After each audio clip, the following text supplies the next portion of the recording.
Welcome to Tabletop Gaming Guild Show. Today on Tabletop Gaming Guild Show, we are with some of the official play testers from Fantasia Games that are going to teach us and show us quite a bit here about their upcoming fulfillment that recently kickstarted successfully of Unconscious Minds. So today, John and I have Dale and Ricardo here going to show us the ins and outs of how to play and some of the nuances with this game. So we'll kick it over to you guys here, and we are running this on a Twitch live feed, which will have some people watching live. So if you have any questions, I have it there. Just drop them into the chat and we'll bring it up as they go if you see something you have a question about. Okay. All right. Well, yeah. So I guess kind of the first thing we got coming up here is the players we want to play with here. I don't know if there's any difference between them. My plan would be to effectively do the teach first and then actually do the play second. Or we could effectively do the play while we teach. So it's really up to you. How do you want to go? Oh, yeah, those are just kind of more for the setup here. So it's essential. We can set it up and then reload it eventually. So, yeah. Okay. So, yeah, we'll go and just set up 4-player then, and then pretty reset. much. All right. All right, and we got. Yeah. So everyone can take a color and see it. It's easier than to actually allow to point at everything. And yeah, I gotta get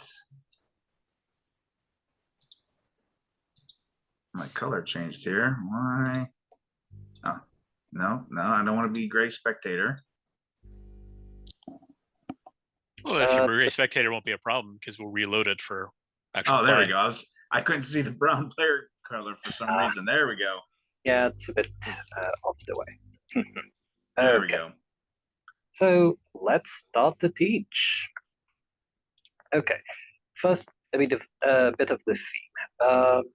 Essentially, Unconscious Mind deals with the early 1900s, where Sigmund Freud is essentially developing what we now know of psychoanalysis, essentially the study of the human subconscious through analysis of dreams. He and his supporters would meet every Wednesday, so we kind of did this one day after, but, well, it is what it is. But every Wednesday, they would gather in Freud's home, drink a lot of coffee, eat a lot of lovely cake, and discuss their latest breakthroughs in their field. And could I just suggest to whoever is actually hosting the game to actually put into third-person camera and pan around the room? Because the room was impeccably modeled by the folks over at Overboard Games.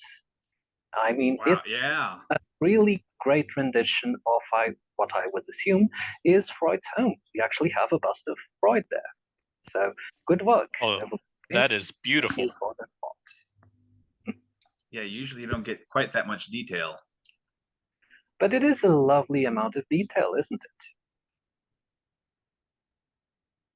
I'm thoroughly impressed with that. Nice. Okay.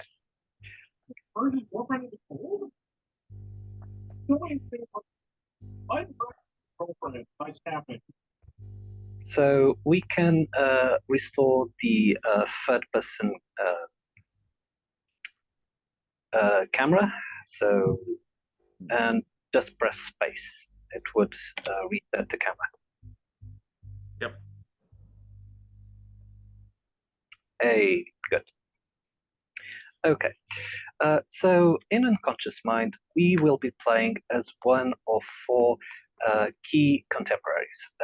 From blue and then going clockwise, we have Carl Jung, Margaret Hilferding, Alfred Adler, and Sabine Spielrein. And also there are many characters from that time period in the game. We actually have a rendition of Franz Kafka, so for reference. And, well, we will be competing with one another, trying to do our best to further the field of psychology, psychoanalysis, trying to treat clients and get a better understanding of their dreams. So that is the theme of Unconscious Mind. Now, theme having been explained, let's go over the actual game itself, how it works, everything else. Before actually explaining the three main actions of the game, I would like to actually explain a bit of the setup. So the rulebook does explain the setup in probably a bit more detail than what I'm going to say. This is more so that I introduce the several components that make up the game. So the first thing you're going to do while setting up the game is to set up the city map, which is this thing over here. It represents Vienna in the 1900s, and it is essentially composed of three districts, the green, the purple, and the red, each with and the city is composed of 6 locations. We have the theater, the library, opera house, art house, a museum or university, and we have the coffee shop, where Freud gets his lovely coffee. Furthermore, at the setup, we do have to place these bonus tiles here on each corresponding spot, with the tiles showing the reputation points on the top. We will also place our victory point markers over here and the reputation trackers over here. Freud will be in a random spot in one of the 6 locations in the city. The way we actually do this in real life is with the location gold tiles. There are 6 of those. We will essentially shuffle them, pick one at random, and whichever one ends up being the one picked will indicate where Freud starts.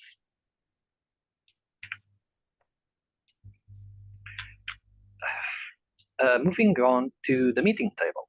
Essentially, this table, but here.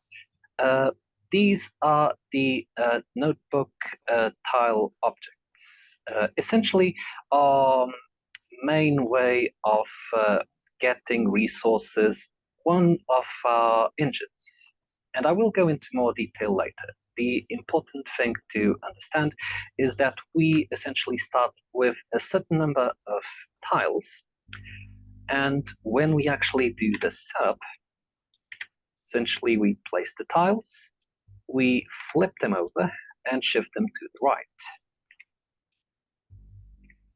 Moving on here to the top, where we have both the dream display and the client's display.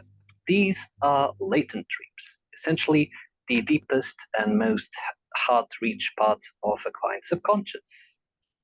Here we have the manifest dreams, essentially the reason why the clients actually go and seek out your expertise. They represent the things that are troubling them in the moment. Here we have the routine clients. Essentially, they are clients that will give an ongoing benefit throughout the rest of the game, as long as you manage to treat them and remove the grief layers, which represent their traumas, their fears, their insecurity. These ones are case study clients. Essentially, they represent in-game scoring objectives. They will give you in-game points according to their specific criteria. Moving on to here. Here we have the research cards, which for the sake of convenience, I'm probably going to call them newspapers, because they are effectively newspapers. You essentially shuffle the whole deck and then draw 2 cards here to form a common market. Lastly, we have here the treatises, which I'll probably refer to as books. It doesn't really matter how they are organized. There's no specific reason. You can acquire the treatises or books in any way you see fit. I'll explain later. And you can probably in real life actually have them stacked, because as you've seen from the mod, Unconscious Mind is a pretty table hog, so it will take up some space. Moving on to the actual player board. So, the player board is composed of some different elements. On top, we have the heart-shaped box marker. We can use heart-shaped boxes to heal our clients in some specific ways, which again I will cover later. We have our coffee marker. Coffee is one of the most versatile resources here on the game, and you can use it to perform a variety of effects. We have here our idea reserve. We start with 3 unlocked ideas, and you can think of ideas as essentially meeples in action placement games. We will be placing ideas in the meeting table to perform a series of actions. Furthermore, we also start out with 3 locked ideas. We will be able to unlock them through movement of the ink pot over here. This is where we place our notebook items, which I've alluded to earlier. And we also have insights. We start out with 6 player-colored insights on these locations, which we will have to unlock.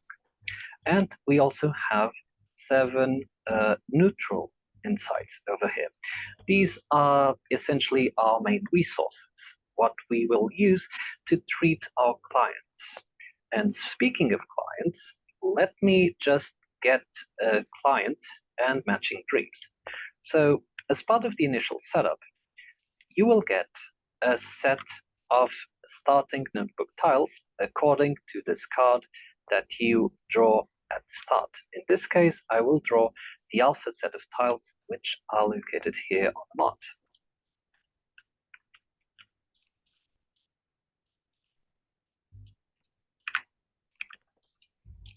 Okay. So these tiles will say what is your starting resources, your starting location, and they will also allow you to have an initial rather strong and powerful ability that you can use when you actually place the tile into your player board. As for the client, let me just draft one over here.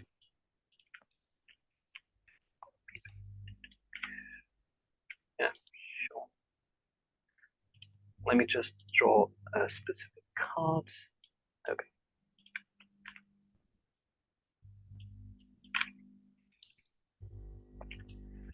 So when you draft the client, you'll adjust the therapy marker over to the correct spot and also gain the amount of points indicated below.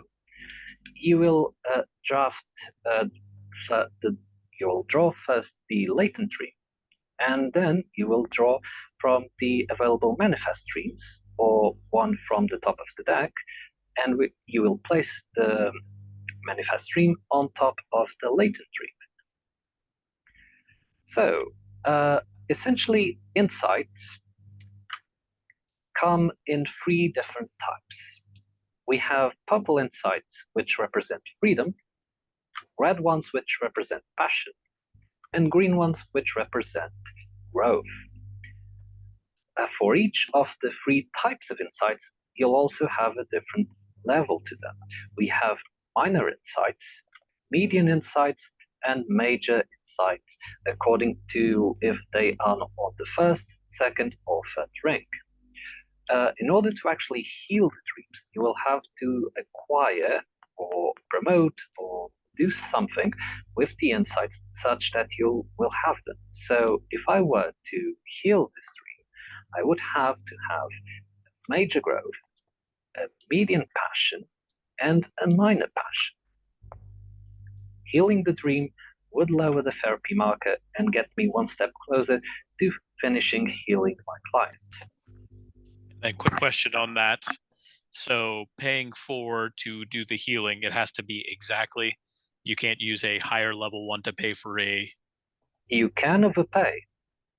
Okay. I will explain this in more detail. So this is just a cursory view into the components of the game. And the reason I do this is just because unconscious mind has a lot of moving parts. It's a lot of minor complexities and a lot of stuff to get inside one's head before everything actually starts making sense. I will explain everything, and most likely the game will only make sense once I finish the whole explanation. So it is at this point where I usually say that if you have any questions, feel free to interrupt. Okay, this was more or less the initial setup of the game. I will now try and explain all the major and minor actions that you can do. So, essentially, I do apologize. I forgot one thing, one minor thing. Oh. We do essentially have to decide who is the first player. You can decide by whichever by whichever method you want. And essentially, the first player, which let's say it's Carl Young, will get 4 coffee. The second player will get 5 coffee. The third player will get 4 coffee and a bright idea, which are really useful, which again I will cover later. And the last player will get 5 coffee and a bright idea. Okay. Moving on to the actual explanation of the game. So, in your turn, you can do one of 3 main things. You can state ideas, you can recall ideas, and you can treat clients. Let's start out with stating ideas. And I will be using a Pink's board just for ease. So, stating ideas essentially mean that you pick 1 or 2 of your ideas here on the reserve, and you place them on any free spot on the meeting table. So, by placing them on a specific spot and also pointing them at a specific action, you are doing that specific action 1 or 2 times according to the amount of ideas you are placing there. All actions on the meeting table are capped at 2. So you cannot, for instance, place a third idea to actually do the specific action 3 times. Furthermore, by pointing at this specific location, it means that until you actually recall your ideas, you cannot do this action again. So this thing would not be allowed. Okay, so moving on with the actual actions in the meeting table. First off, we have the top 3 actions over here, which are essentially the way you can get notebook tiles. Essentially, this action over here, which I will just flip, will allow you, for every idea you place, to spend 1 coffee and get 1 of these 2 tiles. Essentially, what you do is pick up a tile, let's say this one, and place it on your player board. The rules for placement are relatively simple. You have to place the tile on the leftmost free spot in whichever row you decide to place, meaning I can place this in any of the 3 locations I just pointed at. Let's say I place it here. So I can still do a second action here, so I will have to spend the coffee, and I can pick from the same pile I just picked or from the other one. So it doesn't really matter. Sometimes it's useful because you actually see what was below the tile you just got. Maybe it's something better. Who knows? Let's say I pick this one and place it here. By finishing a column, I managed to unlock my player color insight, which I place in the center of the dial, and I can use it as soon as I unlock the column.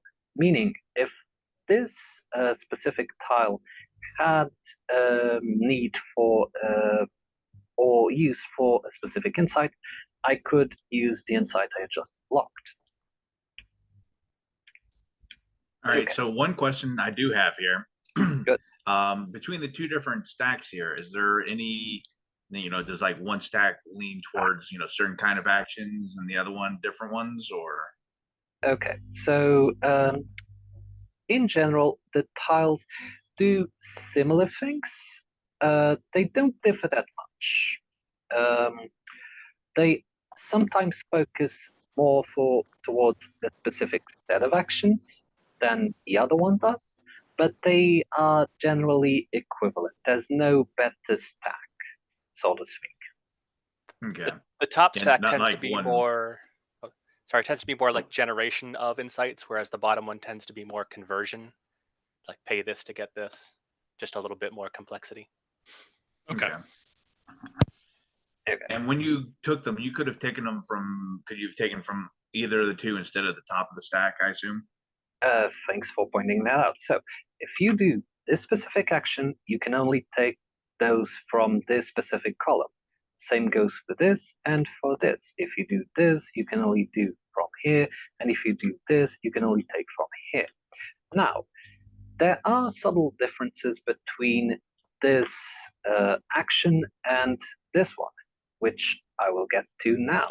So if I were to place my ideas here, I would have to spend 2 coffee to get one of these 2 tiles, but as second I place the tiles, I will be able to do the action on the right. The action, in this case, is a location activation throughout the tags. Currently, doesn't make a lot of sense. Let's just say by doing this, I'm able to do this effect once.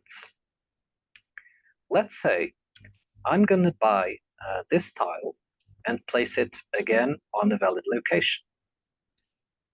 The second I actually place and buy and do everything, this tile gets flipped, signifying that I've already performed the effect on the banner, and the tile gets refilled automatically, which means I can actually buy this tile if I so wanted to,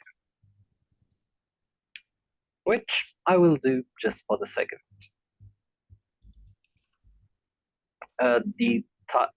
The tile market gets refilled once again. Finally, we have here this specific spot. You spent 3 coffee, but not only can you do the action on the right side of the tile, you'll also be able to do the action on the left, and you can do it in either order you want. You can do the left side first or the right side first. It's up to you.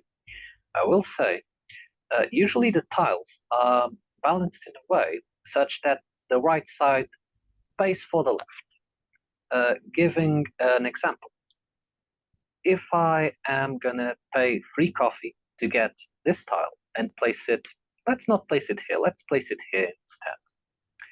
I will unlock this this insight, and I will get 2 minor groves, which I will do. Next, I can spend 1 minor grove and also a suppression, which I'll explain a bit further on, to get a major insight of any type. So let's do that. Let's say I get the major passion. And this tile gets flipped. So This is refilled, and I could have purchased another one if I so wanted and had the resources. There are a bit more of a nuance to this, but if we do get to it in play, we will talk about it. So these are the get notebook tile actions that fully explained. Everything okay? Yep. Good. Just one more thing before I move on to the other actions.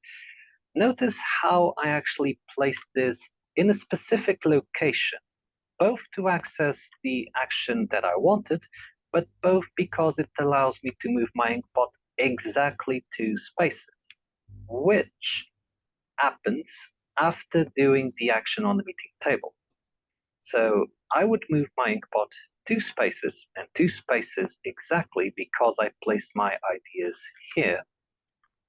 And then I would be able to perform all the actions that were here. I will get into more detail probably once I finish all of the actions.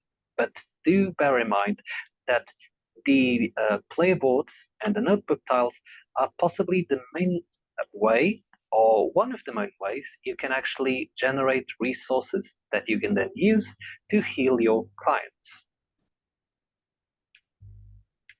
Okay, moving on over to the meeting table.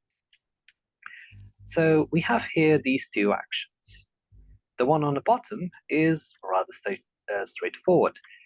For every idea you place, you generate 1 of each minor insight, meaning if I were to place an idea over there, I would generate a minor growth, a minor freedom, and a minor passion. Straightforward. The one above allows you to do 2 elevations and a transference. And now I have to explain what elevation and transfers is. So, elevation is essentially the act of increasing the value of an insight. You can turn a minor insight into a median into a growth. Crucially, you cannot convert one of your insights here on the center to a minor. You actually have to generate that specific insight throughout the symbols that might appear on certain effects.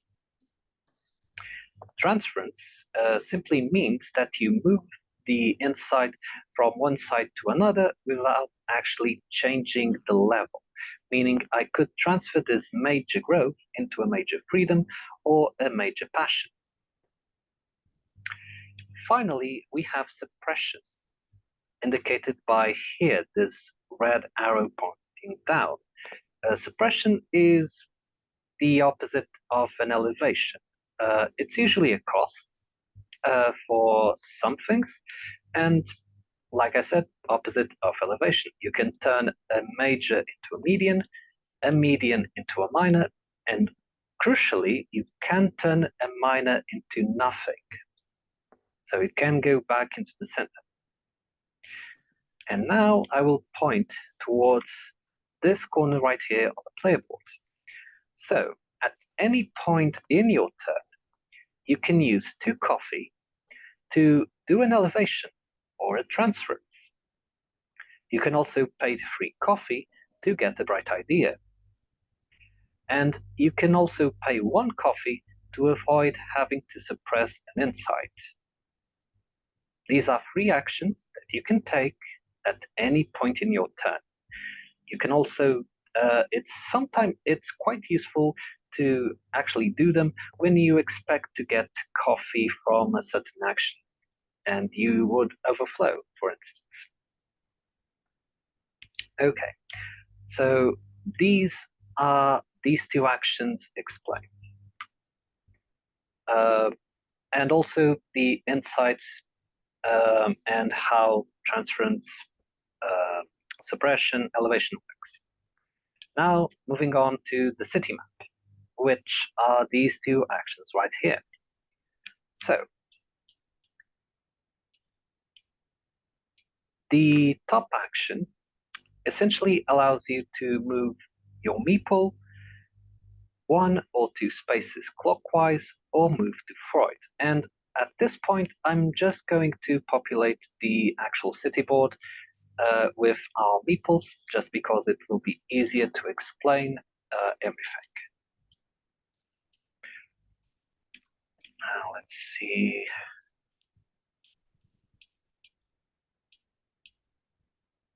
Yeah, okay, this is good. Actually, yeah, let's do this. So, if I am placing one or two ideas here, I can do one or the other, or both, depending on what I want. So, let's start out with move 2 spaces. Like I said, you can move up to 2 spaces clockwise, which means if I were to do, let's say I start here, I could move either to the coffee shop or to the theater. I could also move to Freud, which means I would move over here. After moving to a location, you can then get the benefits from that location according to either the amount of people that are in a specific location or to the amount of tags of that specific location you actually have. Let's exemplify. So once again, let's say I'm at the museum. I'm going to move to Freud. So I move to Freud.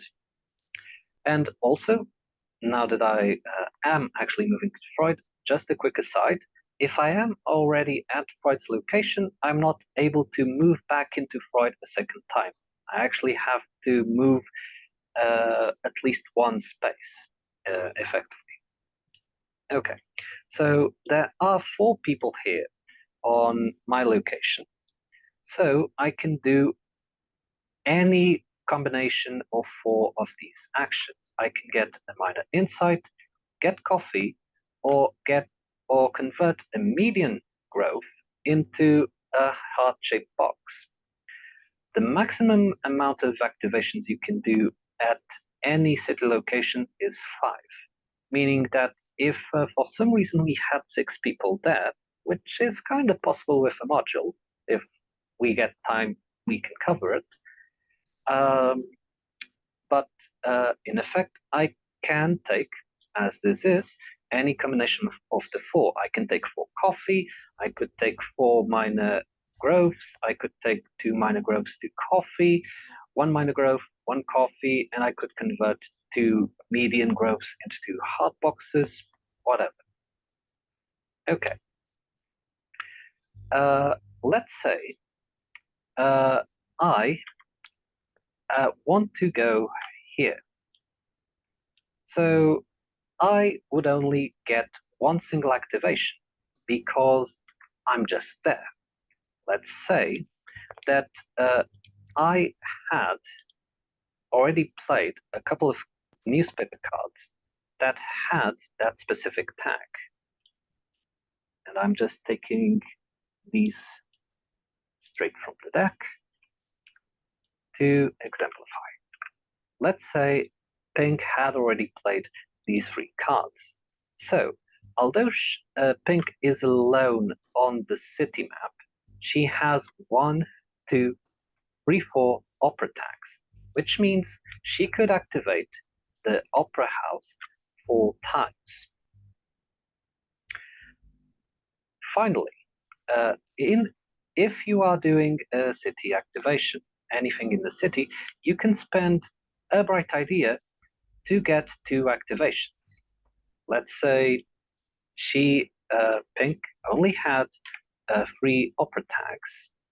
She could spend a bright idea, if she had, to get the full 5 activation. Let's also say that she had no cards. She was all alone. She could spend, in effect, 2 bright ideas to actually get the full 5 activation. Okay, that is essentially move up to 2 spaces, move to Freud. The one below, the action below, is move Freud up to 3 spaces. It essentially works the same way as our own movement sprite still has to move clockwise, and in all effects he works just the same as our meeple. He either considers the people in the location or the tags you have. So this is effectively the city location actions. Everything clear so far? Yep, pretty straightforward so far. Yep. Okay. Moving on to the last two actions on the meeting table. So this one allows you to draw a research card, which again I will refer to as a newspaper card. When you draw a research card, you draw it into your hand. It's secret, but the players don't have to know what you have. For the sake of the teach, I will show what I will actually draw. So yeah, I'm gonna reshuffle this just for sake. Okay, I reshuffled. Okay, this is what I drew. So whenever you draw a newspaper card, you can take any card from your hand. So let's say my hand was like so, and exchange any card in your hand with one of the two in the market. Let's say I draw this card, and I really don't need this card because I already have this one. I'm probably more interested in the tags. So I can exchange this, or even I could exchange this if I didn't care about the color of the card and grab this one instead, even though this was the card that I just drew. Speaking of the research cards, let me just explain them a bit more in detail.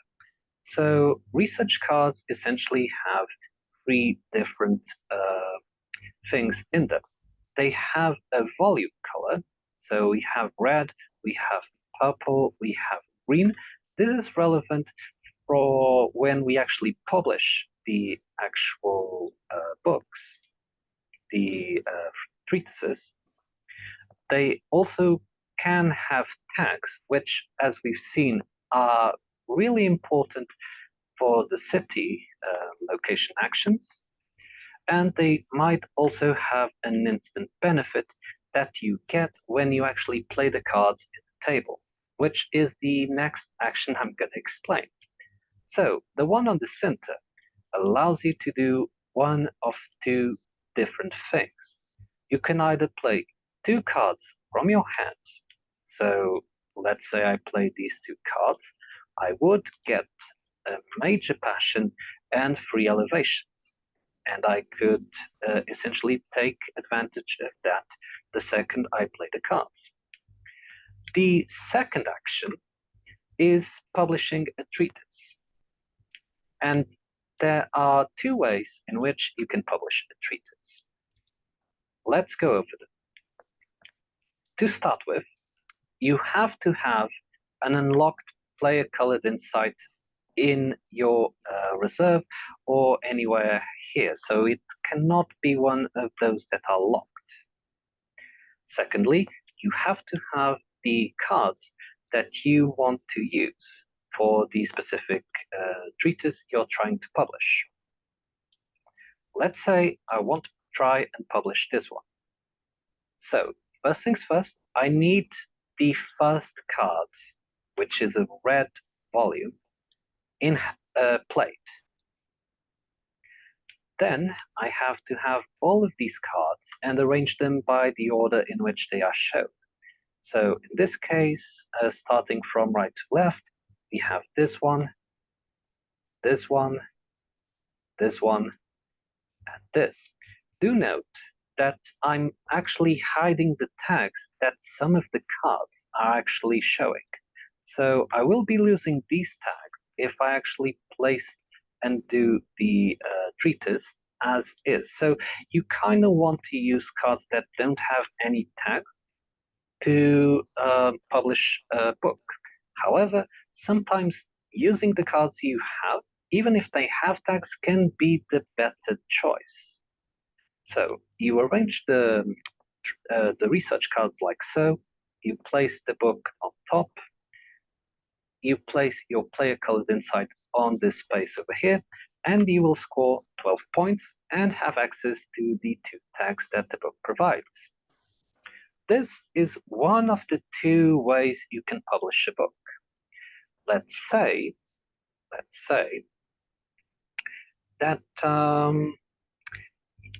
it is the blue player's turn, and the blue player has been a bit lazy, shall we say, with publishing stuff.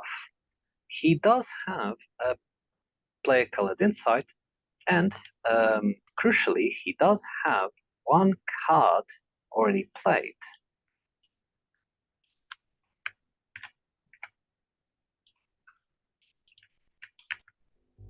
So, if Blue were to publish a book, so he would place his idea pointing there, he could try and publish this book right here. And he can do that by citing other players' volumes. How does citing work? So, as I stated, you need to have a free player-colored insight, and you also have to have the first card to actually play the specific treatise. However, you can get any combination of the other 2 cards from other players' volumes, etc. So in this case, the blue player will actually take the 2 cards he needs from the pink player. The pink player doesn't actually lose anything because these cards were already used. So he will essentially pick the purple one and the green one. When you actually pick the cards, you have to pick them from the right side to the left. So I can't just pick a card that I want from the middle of the stack and say, I want this card. No, I actually have to start in the correct order, meaning that if I only need the green one, I had to have a way to take the purple one before. But in this case, I can actually take both of the cards because I will be using them in the book. When I pick the cards, I can then rearrange them in the order that I need to publish the book. In this case, the cards were like so, but I actually need them like so. So that's what I'm going to do. I'm going to rearrange them, place the book on top, place the player-colored insight, and get 10 points. However, the pink player, because her volumes were cited, will get 2 points and a bright idea for every volume that was cited. In this case, she would get 4 points and 2 bright ideas. And these are effectively all of the actions on the meeting table. Everything cool so far? Quick question there. When you are taking the colored insight, can it be from anywhere on the insight board, or does it have to be in the central spot? It can be from anywhere on the insight board. You kind of don't want to use something you've already spent a bit of effort into promoting and generating, but if the need arises, you can obviously use it. You just wasted a bit of effort, but you can use it. Now, when you're citing works, can you cite multiple works, or do you can only cite one work? So you can cite from multiple works, but you can only cite the cards you actually need. So if I'm not using the red ones, I can't actually cite them. Furthermore, you cannot cite from yourself.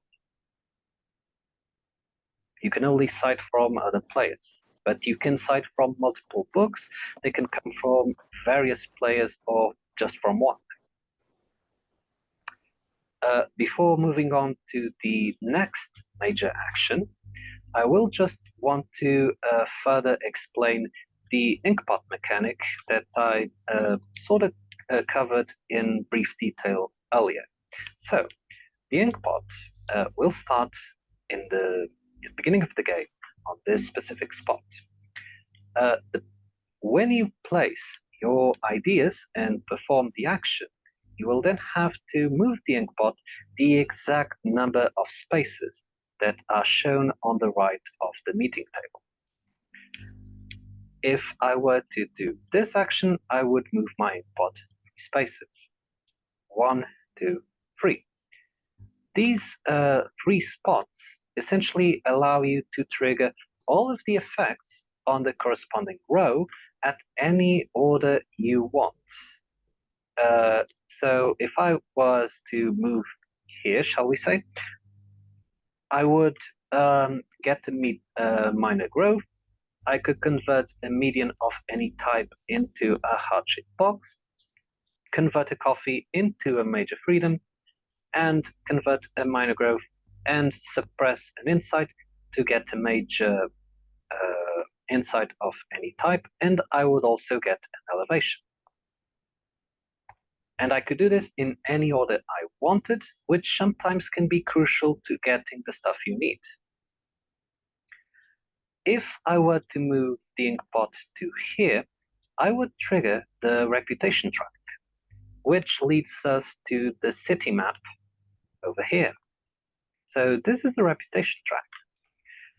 Triggering the reputation track means essentially you get the benefits on the top side of the track in which your tracker is pointing to. In this case, I would get 1 point and 2 coffee, and it also means that you will get the benefits from the place where Freud is pointing or to the left of where Freud is pointing.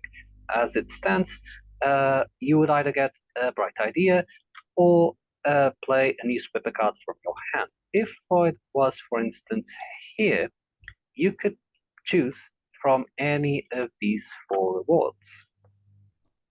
And this brings me to the next point, which is, what is reputation? How do you get it? Why is it important? Well, reputation points are essentially the way in which the game advances. The game will end the second Freud's marker steps over this line over here. When that happens, the player that actually triggers it will get 3 points, and everyone will play until it reaches the first player. When that happens, everyone will play an extra round, and then we will move on to endgame scoring. So, how do you actually get reputation points? Well, there are 4 different sources of reputation points. The first one, we've actually seen at the start of the explanation, are these 3 bonus tiles over here. When you actually do a recall ideas main action, you will be able to pick on the top tile of these stacks and place them on either a location or on the district bonus. And if you do place them, you will get not only the benefit that you're covering, but if it has the reputation symbol, you'll also get a reputation point. When you get the reputation point, you will both move Freud's tracker as your own. If any tracker passes through these lines over here, Freud's meeple will move clockwise 1 space. So if pink were to get a second reputation point, Freud's marker would move, pink would move, and because both pink and Freud's marker pass through these lines, Freud, the meeple, will move 2 spaces. Let's say blue gets a reputation point. So blue and Freud's marker move. Freud, the meeple, will move once. This is one of the 4 main ways to get reputation. The second main way is essentially the district scoring bonuses. If you manage to have 6 of a specific type of tag and manage to score on these 3 locations, you will get a reputation point. The third way to get reputation points is in the player board. Essentially, if you manage to fill the player board with all techniques, all notebook tiles, you will get a reputation point. Finally, the fourth and possibly the most important source of reputation points are the location gold tiles. Essentially, these represent what I would argue being mid-game goals that you are trying to get. So this one is awarded to the player that first heals 3 routine clients. He will get a reputation point, and he will also get the tile which has 2 specific tags of a specific location. That can be really important when you try to do a lot of stuff. This tile will be awarded to the player that actually unlocks his third idea first. This one is awarded to the player that manages to complete his second column. And I would argue these 3 tiles are the tiles we'll be racing at the start of the game. So there is a bit of a race element in Unconscious Mind, because we will be competing either directly or indirectly for these 3 specific goals. We then have these 3 tiles, which I would argue come a bit later than these 3. Essentially, this one is awarded to the player that actually heals 2 case study clients, the ones that give in-game scoring. This one is awarded to the player that manages to publish the second treatise.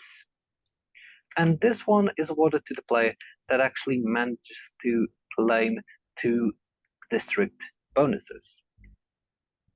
Finally, we have here this tile, which is awarded to the player that actually heals 5 different clients. This tile is a bit different from the others because it contains a wild tag, which, as the name shows, it is a wild tag. You can use it as if it were any other tag in the game. Does that include for in-game scoring as well, for doing the locations? Correct. I assume you only get to use it once, though. Yeah. Essentially, if you have multiple in-game scoring clients that all require a specific tag, you will just pinpoint the tag you want this to be, and that's done. Although by that time, if you actually have this, you really have a good game. So 5 clients on a game can be really hard to get. Okay, that is how reputation points are gained. Now moving back into the player board to actually explain the last space in the player board. So when you pass the ink pot from here to here, doesn't matter if you actually stop here or keep going, you will unlock one of your ideas. And as we've discussed, the first player to actually unlock all 3 will get the specific location gold tile. Furthermore, this specific spot will allow you to do a column activation. Essentially, if you're here, you can pick from any of your unlocked columns, meaning those that have an unlocked idea on top, and do all of the actions that are here in a similar way that you did here. The difference being that below, you actually have a wild minor, wild median, and wild major. So the rewards do get progressively better as long as you do. So if I were to land here, currently I could do all of the stuff here, but I would not be able to do anything here. If I were to do a second lap and reach here, unlock this idea, I would have my choice of either this column or this one. And this is effectively all I have to say about the ink. No, it's not. I keep forgetting stuff. My apologies. A thing I actually didn't mention, and it is relatively important, is bright ideas. I did cover them a bit on the city, but I do think this is the correct time to say what you can do with bright ideas. So, bright ideas have three main uses. The first one is in the city, which essentially can empower your action by 2 if you spend them. The second use for bright ideas is essentially the ability to modify the movement of your inkpot by plus or minus 1, depending on the amount of bright ideas you want to spend. Let's say I am here and I'm moving the inkpot 3 spaces, but I kind of don't want to move the inkpot 3 spaces. I kind of want to move it 5 to actually trigger a reputation track bonus. So I can just spend 2 bright ideas and the inkpot will move 5 times.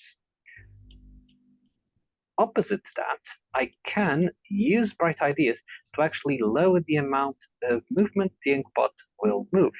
So once again, let's assume I'm here, I will move the inkpot 3 spaces. I can spend 2 bright ideas to actually lower the amount by 2, meaning I would move here and trigger all the effects in the road. You can spend as many bright ideas you want and have to modify the movement of the inkpot. The only thing you cannot do is move the inkpot 0. You always have to move the inkpot at least 1 space. And to not confuse, you cannot go backwards. All movement is clockwise. Okay, that is everything on the player board. Oh no, my apologies. I'm a bit forgetful today. There's quite a bit going on, so. Like I said at the start, it's a game with a lot of moving pieces. The last thing bright ideas are good for, and that's why they are bright, is that they can serve as a replacement for your ideas. So let's say I have one idea. Save the game. It's breaking up. Oh.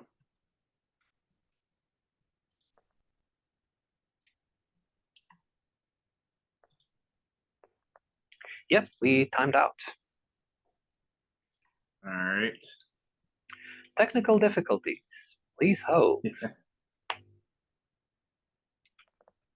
Yeah.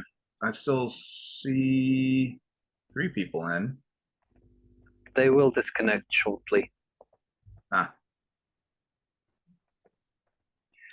When you have the actual room, do say. I think we're still good. It might have just been you. Huh. Yeah, I think it was just you. Okay. Yeah, go and try reconnecting. Shall I continue with the bright ideas until you are back? I'm connecting. As long as I've connected. No idea what happened. My apologies. My internet's usually good. We did have a thunderstorm earlier today, so. Yeah, and you know what? Comcast has been doing a lot of work in the area around here too, so who knows. Okay, when in doubt, blame Comcast. I mean, okay. Okay, I'm kidding. They deserve it. I'm kidding. I'm sure they're lovely people. The company, on the other hand. Okay, moving on. Okay, essentially, you can use bright ideas as a substitute for your own ideas. You kind of use it when you, let's say, your second round, you will usually only have one of your ideas available, so you kind of want to use your bright idea, if you have it, to actually do 2 actions at a single turn. Because Unconscious Mind is a game that's mostly about optimizing everything you can do. If you do more things on a single turn, you will get a better outcome. So this is one of the things you can do. You can place a bright idea on top of the idea you are placing. After performing the action, the bright idea will go back into reserve. The second thing you can do is essentially just play 2 bright ideas and play them as if it were your own. At the end of the action, the bright ideas will go back into the reserve. Same sort of restrictions will apply, meaning that if I am pointing here, I cannot place bright ideas and do the same action. However, it does open up the possibility that because they will be removed at the end of the action, in a following turn, you can actually place ideas there and redo the action without actually having to recall. So it's a bit of a strategy, this. But I do believe that's everything regarding bright ideas. So to recap, city actions, inkpot movements, and replacement for your own ideas. Okay. I believe that is everything. With regards to the actual player board, the inkpot movement, and effectively the meeting table state ideas main action. Moving on to the treat client action. So instead of actually stating ideas, you can treat a client or clients, depending on how many you have. The logic I've actually explained in setup is that you have to have the insights you need to heal the top dream card. So in this case, I would spend a major growth, median passion, minor passion, and I would lower the therapy tracker 3 spaces down and get 3 points. So I would mark the 3 points in the victory track over here. And I would also move the therapy tracker 3 spaces down. 1, 2, 3. This space over here is the catharsis. Essentially, the client gets a revelation and he gets rid of whatever is tormenting him. You will get the benefits that are on the top left corner, meaning a bright idea and 2 coffee. Furthermore, because it's your first client, you will unlock your second office space. Essentially, you are getting more renowned and people do want to come into your office to help them with their troubles. Also, any client that has unlocked his grief will also have his ongoing effects active. So, not sure if it will show up in the stream, but the grief players do have a strike through over the active effects of the client. In this case, once you achieve catharsis, the grief player gets removed, and from this point onwards until the end of the game, you will have access to the client's special abilities and tags if he has any. Let's say in the following turn, actually, no, let's actually draft a client just so we can understand how to do so. So moving on to the client display. We have a choice of 4 different clients. As stated previously, these 2 more towards the earlier game because they have ongoing benefits. So their actual usefulness will decrease the longer the game goes on. These 2 are the in-game scoring clients. You kind of want to get them at the mid-game of the game towards, because you kind of want to get in-game points at that point in the game. You will pick one of the clients you have shown. Let's say I'm going to pick this one.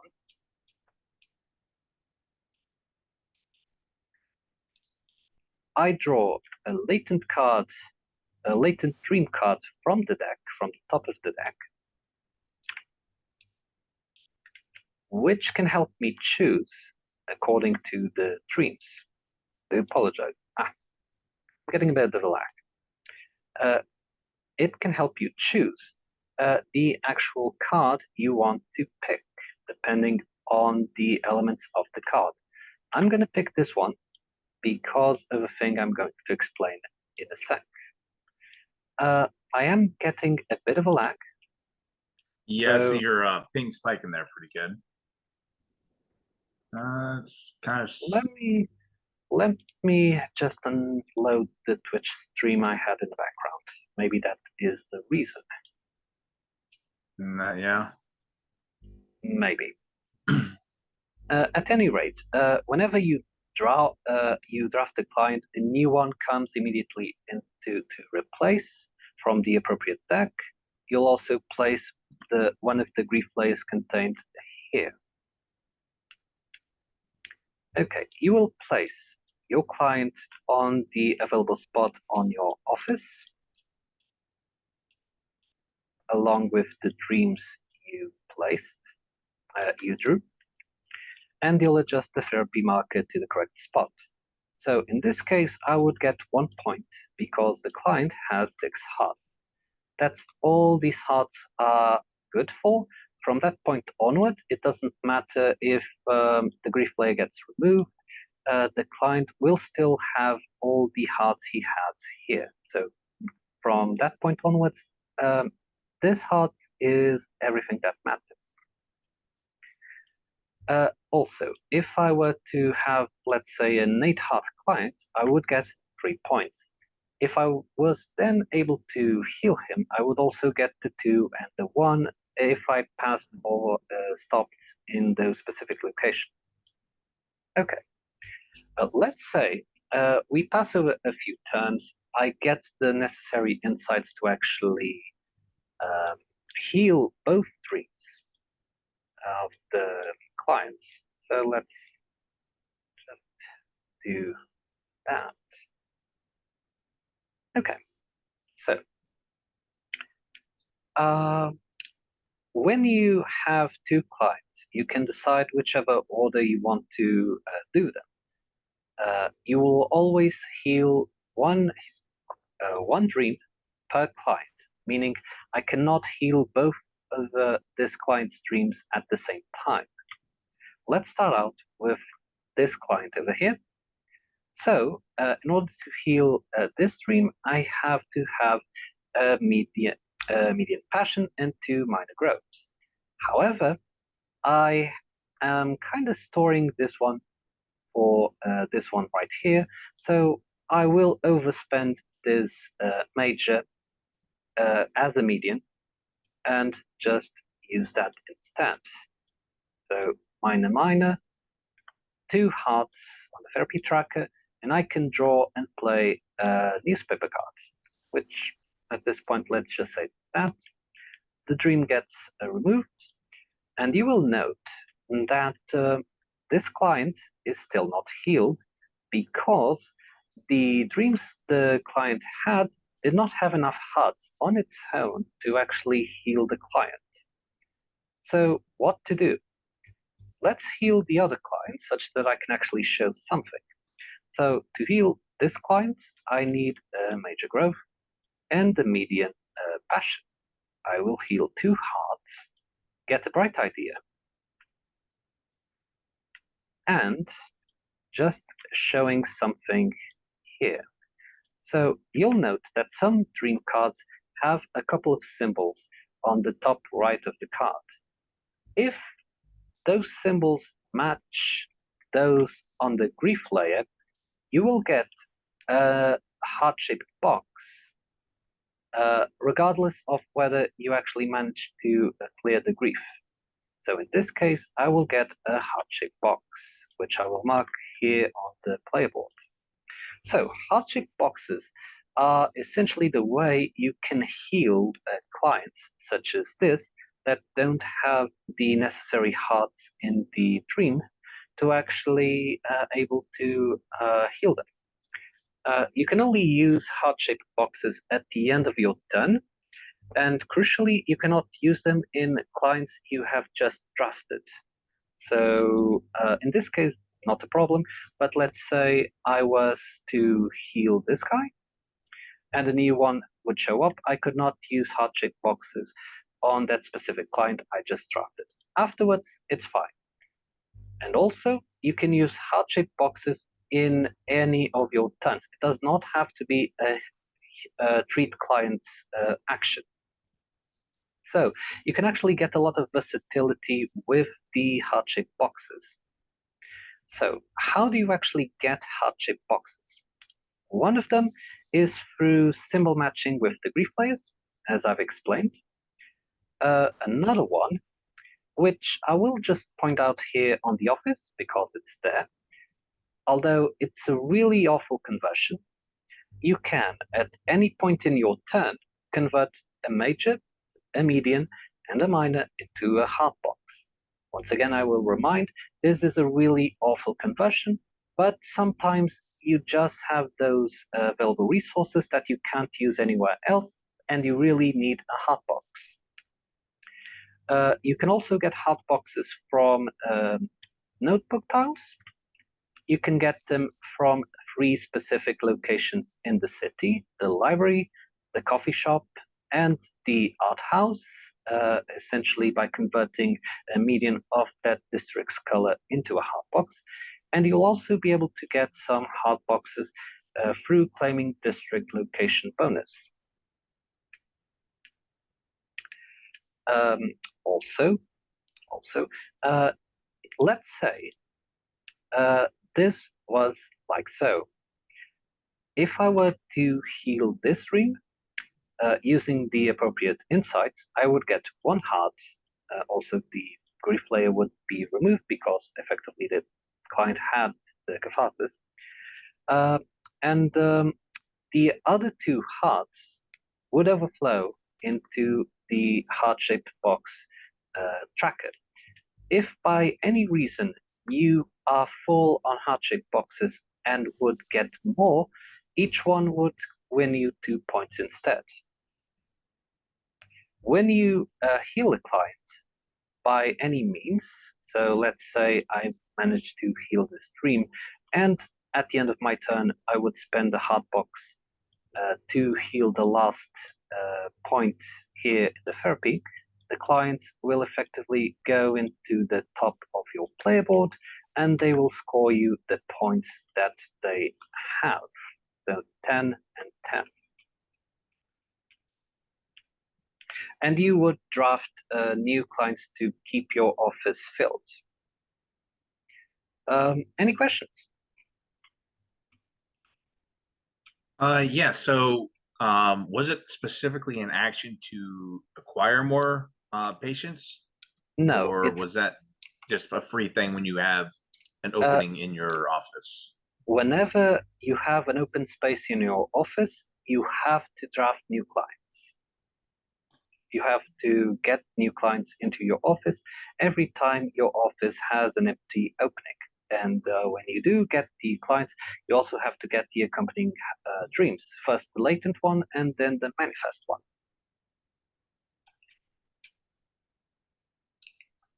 Okay. The final main action of the game is essentially the ability to recall ideas. So first things first, the most obvious. You cannot recall ideas if you have none in the meeting board. So Pink would not be able to recall ideas. So let's assume the following scenario takes place. So let's say Pink is going to recall ideas. So Pink will first off get coffee for every different location in which Pink has ideas.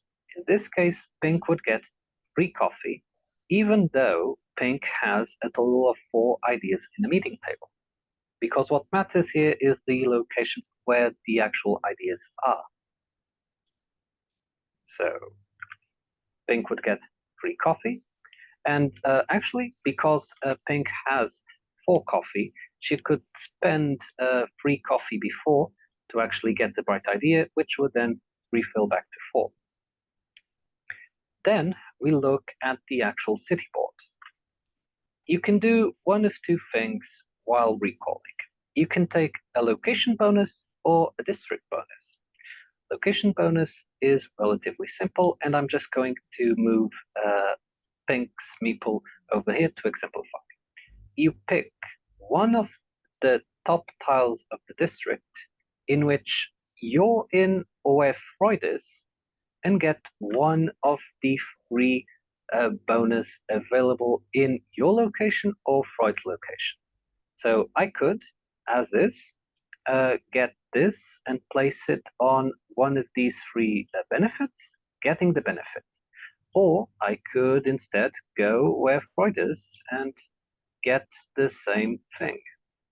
Sometimes it's useful because the benefits here obviously don't match these ones here. And the benefits are sort of ordered in a way that the top one is usually the better one. So there is a bit of a race for those benefits.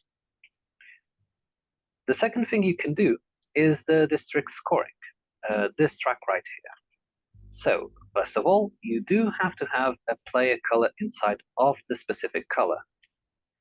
Secondly, you have to have tags that match the specific location. So in this case, I could actually claim the district scoring bonus for the purple district. Freud, you can claim the district scoring bonus from either Freud's location or your location, the same as the location bonus. So in this case, I would place my play color inside here. I would place the tile over here. I would get one heart-shaped box, and I could move my input up to 2 spaces. And that is it. If, for instance, let me just be blue for a sec. Let's say blue also has 4 tags and is recalling. But because I'm already there, blue will have to settle for less if he is willing to go to get a district scoring. So in this case, he would have to have a freed player colored inside. He would just get the free. Okay. Those are effectively all the main actions of the game. You can state ideas, you can treat clients, and you can recall ideas. The game will effectively go around until such time as Freud's tracker, due to how we move with the reputation tracker, moves here, and then everyone will play until it reaches the first player's turn. When that happens, this will flip the first player marker, and everyone will play an extra turn. Then we move on to in-game scoring. So let's just do a couple of things here. Okay. The first thing we look in in-game scoring is essentially the position on the track. So pink would get 6 points, blue and brown would get 4, and yellow would get 2. Then we would look at the relative position in the track. The first player would earn 2 points for every published treatise and healed client. The second player would get just 1 point. In this case, the second player is the blue player because he got there first. So it doesn't matter who's on top. What matters is who came first, and blue came first. Then we look at the city itself. And for this, I am going to populate it with a bit more of player-colored insights.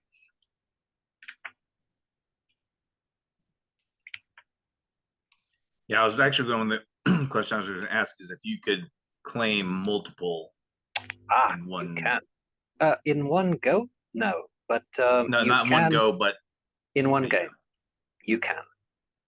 You can, if you have the time and resources to do so, you can, and it is a way to get points, as I'm going to cover right now.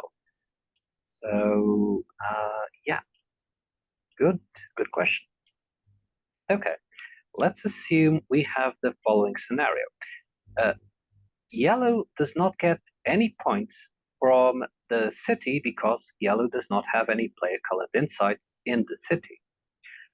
Brown will get 4 points because brown does have 1 player-colored insight in the city. Blue will also get 4 points, because although he has 2, he has them on the same district. Pink will get 10 points because they are in different districts. So essentially what you're scoring here is play-colored insights in different districts. Okay, moving on to the player board. Essentially, you will count your resources and everything else. So for every heart-shaped box, you still have 2 points. For every bright idea, 1 point. And you will also be able to convert all the coffee you have into bright ideas. So if coffee was like so at the end of the game, you would just convert it into a bright idea. Next, you would look at how many rows did you manage to unlock. So if this was like so, you would have unlocked 2 rows, which means you would have gained 5 points. Then we would look at the different types of tags you have collected. It doesn't matter if you have 2, 3, or 5 of the same tag. What matters is difference. So in this case, with all the stuff Pink has on top, Pink has 1, 2, 3, 4 different tags. So Pink would get 6 points. If she would get all 6 different tags, she would get 15 points. Finally, we look at the endgame clients and see how much they would score. Just as a quick aside, all in-game clients have a cap on their power, meaning they will only score up to a certain amount. But they will usually score not only 12 or 15 points if you manage to get all of the criteria, but they usually have a pretty bigger score than the routine clients, usually 10 or 12, as opposed to 8 or 10 for the routine clients. Whoever has most points at the end of the game will win, and ties are broken by reputation, if I'm not mistaken. And that is Unconscious Mind, the game. I hope you have enjoyed, and I'm sure there are many questions, so feel free to ask. All right. Yes, I do have one, and that is kind of going over the multiple ways you can get the bonus tiles, and just kind of, because I feel that's kind of a little important. So there's the districts that you can score whenever you are doing your break. Yeah. And that's not, I'm trying to figure out the other ways of getting those tiles. So the only way you can get the tiles is through recall. Literally, the second thing you do after getting the coffee for the locations is pick a tile from the location where you're in, where Freud is, and essentially decide if you want to place it on location or if you have the resources to do on the district. Okay. So usually what you are going to do is simply place it on the location to get the bonus, because at the start of the game, it's really unlikely that you will have any of the required tags to actually go for the district bonus. Later on in the game, that will be a thing you will be able to do.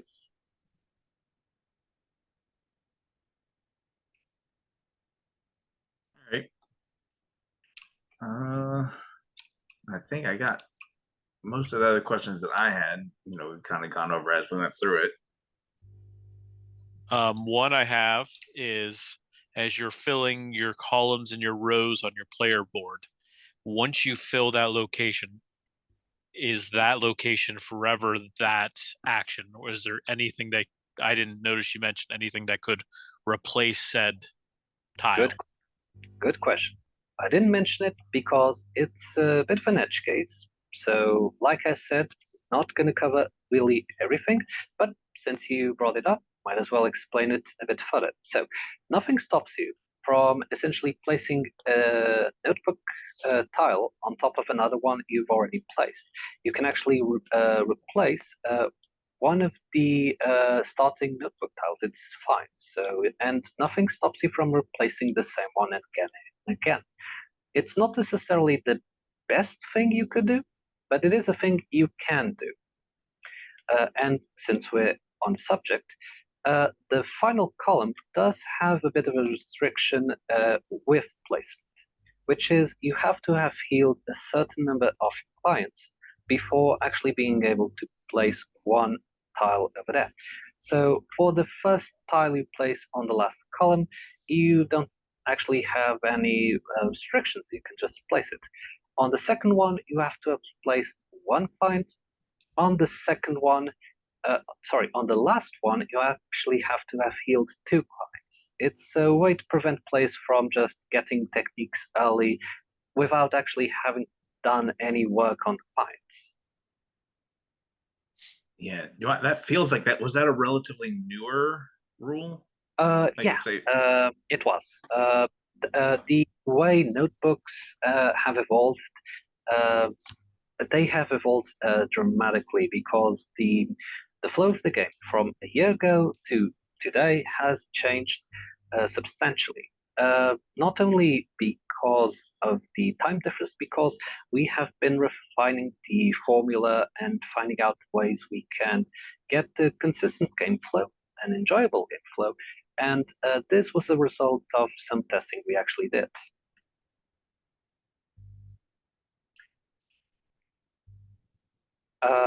Okay. I believe I've pretty much explained 90% of the game, 95% of the game. Unless you actually want me to cover stuff like modules or the expansion stuff,